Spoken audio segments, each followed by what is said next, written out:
Hello dear student, in this video I am going to discuss some doubts asked by the students from objective questions.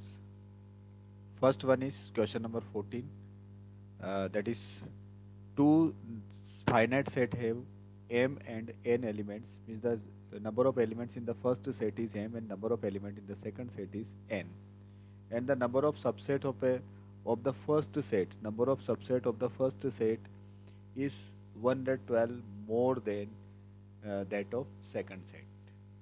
Means here the difference between the number of subset of two set is given. Okay, so two sets are there and the first set have number of elements is equal to m, and we know that what we know that number of subset of a set. So number of subset of a set is given by 2 raised to the power n, and this n is what number of elements in that set A. Okay, means it is given by 2 raised to the power number of elements in the set A. Okay, so this will be the number of subset of set A. Okay, so here first set have m elements, so number of elements in the first set, number of elements in the first set will be 2 raised to the power m, and the number of elements in the second set will be 2 raised to the power n, and according to the question their difference should be 112. Okay, it is given that the number of elements in the number of subset of the first set is 112 more than the number of subset of second set. So obviously in the first set number of subset will be more. Okay, see, so we have to find out the value of m and n here. Okay, what we have to find out? We have to find out the value of m and n here. If we see the option, okay, obviously that 2 raised to the power m will be greater than 2 raised to the power n, means that m is greater than n. अगर मैं option को देखता हूँ तो ये वाला option है, केवल इसी ऑप्शन में जो है आपके पास m की वैल्यू n से ग्रेटर है. ठीक है, तो अगर हम थोड़ा सा लॉजिकली चले तो ये ऑप्शन सही है, लेकिन फिर भी सोल्व करना है हमें. अगर कोई ऑप्शन इस टाइप से दे दिया जाए कि 7 5 और इस टाइप से, ठीक है, तो कैसे सोल्व हम इसको करेंगे वो हम यहाँ देख लेते हैं. चलिए कैसे सोल्व करेंगे. देखिए एम एंड एन हमारे पास अगर इस टाइप से है 2 रेस्ट टू द पावर 5 और 2 रेस्ट टू द पावर 3, तो हम क्या कॉमन लेंगे, ये 3 कॉमन लेंगे, 2 raised to the power 3 common लेंगे, है ना.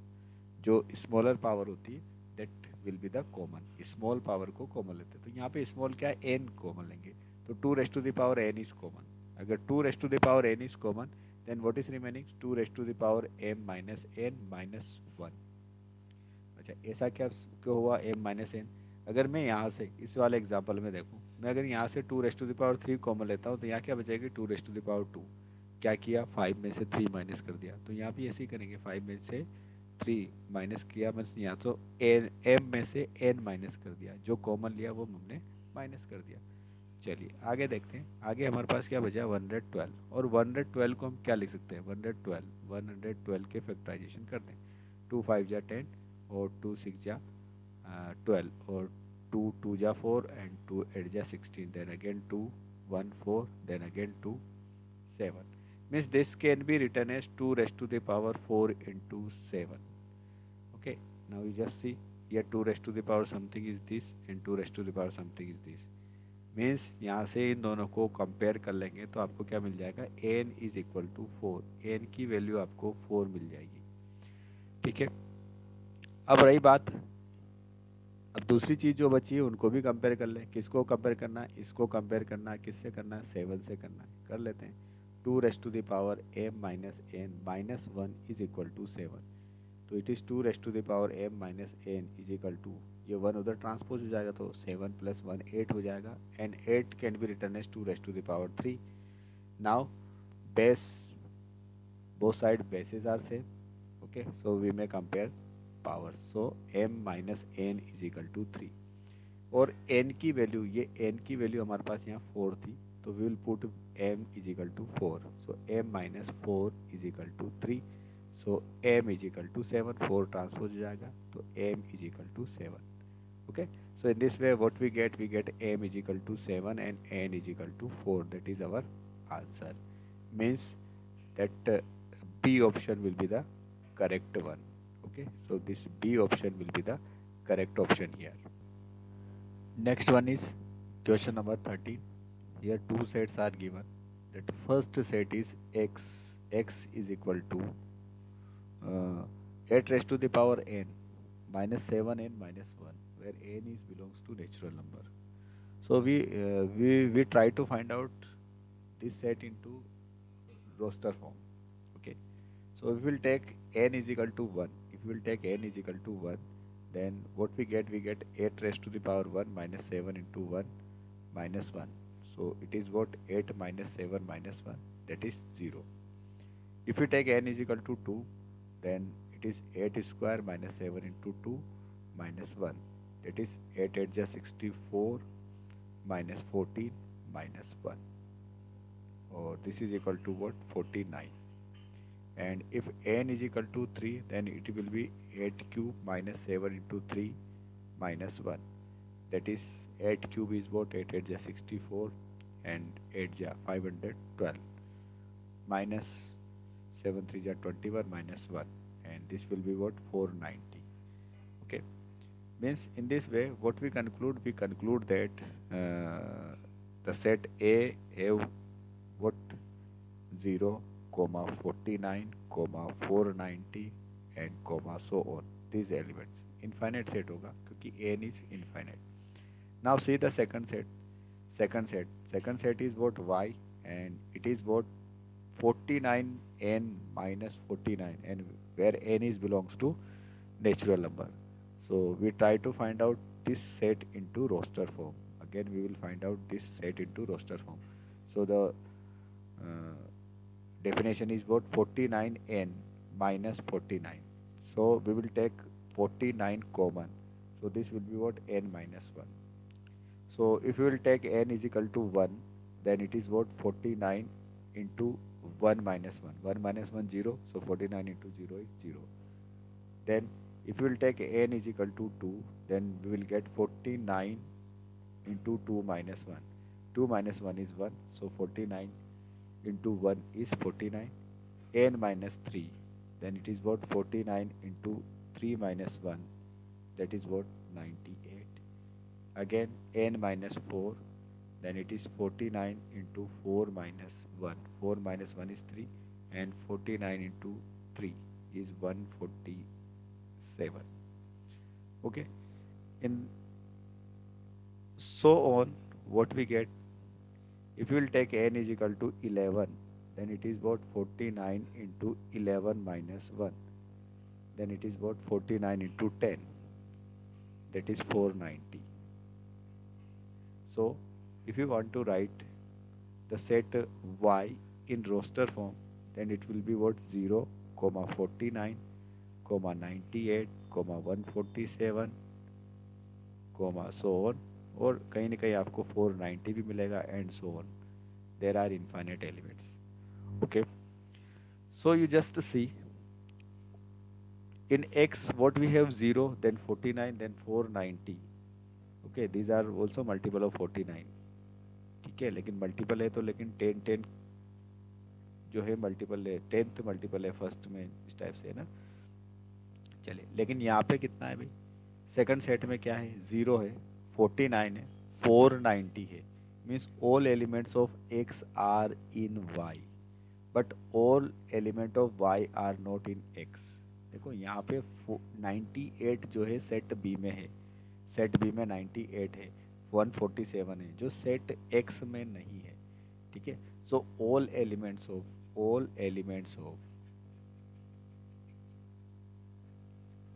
x are in y. So x will be what subset of y. X will be what subset of y. Okay. So see here which option will be correct. That first option will be correct. That is x is subset of y. Okay. See the next one. In this question it is given that if A is equal to P, yes, P denotes what? Power set. P denotes here power set. Then which one of the following is correct? First of all, if you want to find out the power set of any set, suppose we want to find out the power set of a set B, then this power set contain what all, it is what, this is what set of all subset, this is what power set is, what set of all subsets of set B.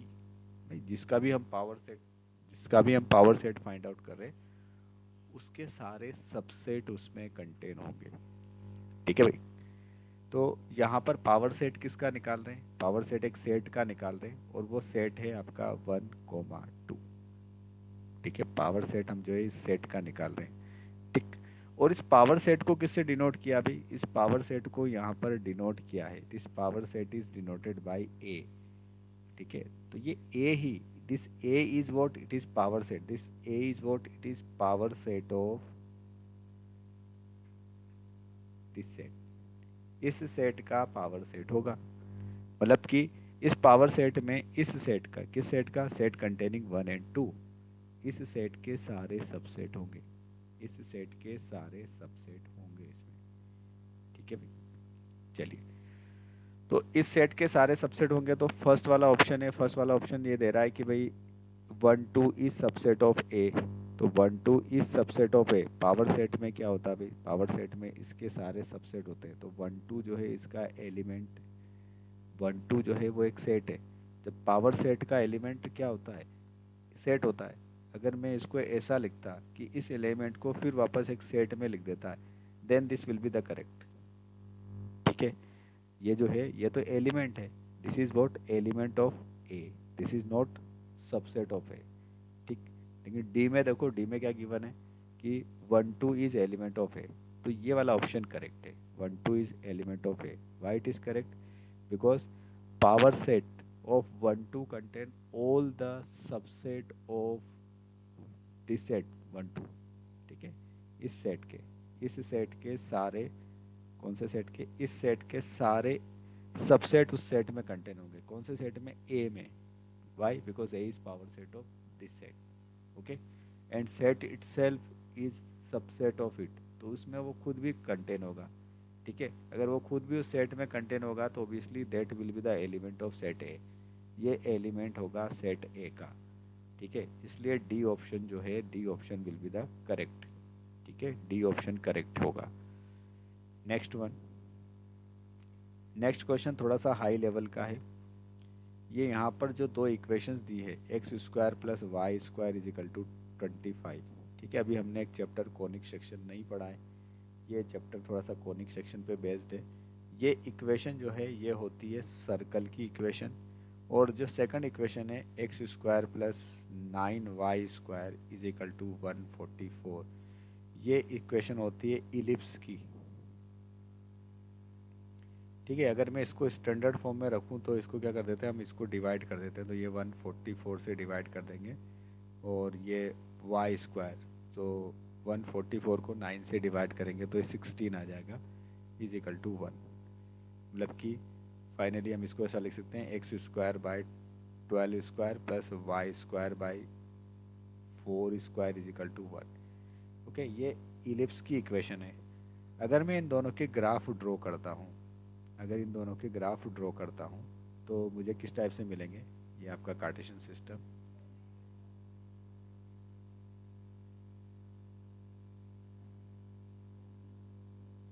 तो circle हमारे पास क्या है, X square plus Y square is equal to 25। वैसे standard equation क्या होती है, X square plus Y square is equal to R square, R for radius, तो ये 5 स्क्वायर लिख सकते हैं, इसका मतलब इसकी रेडियस कितनी हो गई, 5 हो गई। और जब इसमें एक्स स्क्वायर वाई स्क्वायर के अलावा कोई भी टर्म्स नहीं होते हैं तो उसका सेंटर हम क्या एज्यूम करते हैं, सेंटर एज्यूम करते हैं हम 0 0 मीन्स ओरिजिन। तो 0 0 सेंटर एज्यूम करके और रेडियस 5 का एक सर्कल में यहाँ ड्रॉ कर देता हूँ, तो ये सर्कल जो है, मान लिया कि ये 5 रेडियस, यहाँ 5 रेडियस का हमने एक जो एक सर्कल ड्रॉ कर दिया।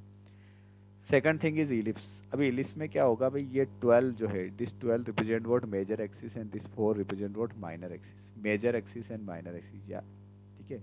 तो एक्स एक्सिस जो है वो उसका मेजर एक्सिस है, वाई एक्सिस माइनर एक्सिस है, इसका मतलब ये 12 इधर रहेगा, यहाँ तक 12 रहेगा, इधर और ऊपर की तरफ 4 रहेगा, यहाँ तक 4 रहेगा, तो ऑब्वियसली 5 से कम ही होगा। और इसका अगर मैं ग्राफ ड्रॉ करूँ तो ये इस टाइप से वोवल शेप का होता है, इलिप्स।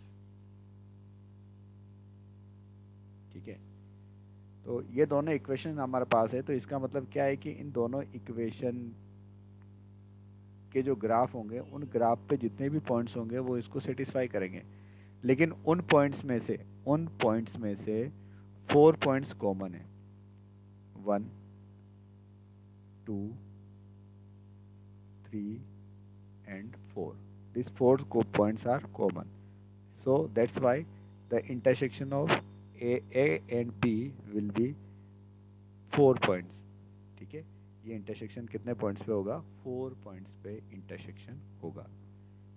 ठीक है, next one, असरेशन and reason.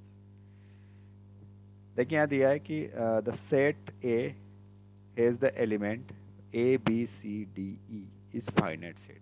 It is finite set because this set has finite number of elements. 1, 2, 3, 4, 5, 6. 6 elements are there. That's why it is finite. Okay. And the second thing is what? The set B, men living presently in the different part of world is a finite. Obviously, it is also finite. How many men are living in the different part of world? Okay, because every country has its population record, so that is finite. Okay, means that is countable. Okay, it is not uncountable, it is countable. So this region is also correct and assertion is also correct, but this region is not correct explanation for the assertion. So what is correct explanation for the assertion? The correct explanation should be what? Set is called finite set when it has finite number of element. Okay, तो असरेशन और reasoning वाले में आपको 4 option इस type से देने होते हैं कि अगर असरेशन ट्रू है, रीजन ट्रू है, और assertion is correct answer for the reason is correct for the assertion, तो A ऑप्शन होता है, and both are true, and if reason is not correct explanation for the assertion then it is B. तो यहाँ पे B आएगा, यहाँ पे दोनों सही है, assertion is correct, reason is correct, but this reason is not correct explanation for the assertion. Okay, that's why B option is true here. Okay, तो ये आपके सारे डाउट्स जितने भी पूछने थे आपने, आपके क्लियर हो गए। आगे भी आपके कोई डाउट हैं तो आप ज़रूर ग्रुप पे शेयर करें। ठीक है, मैं आपको explanation as possible as send करने की कोशिश करूँगा।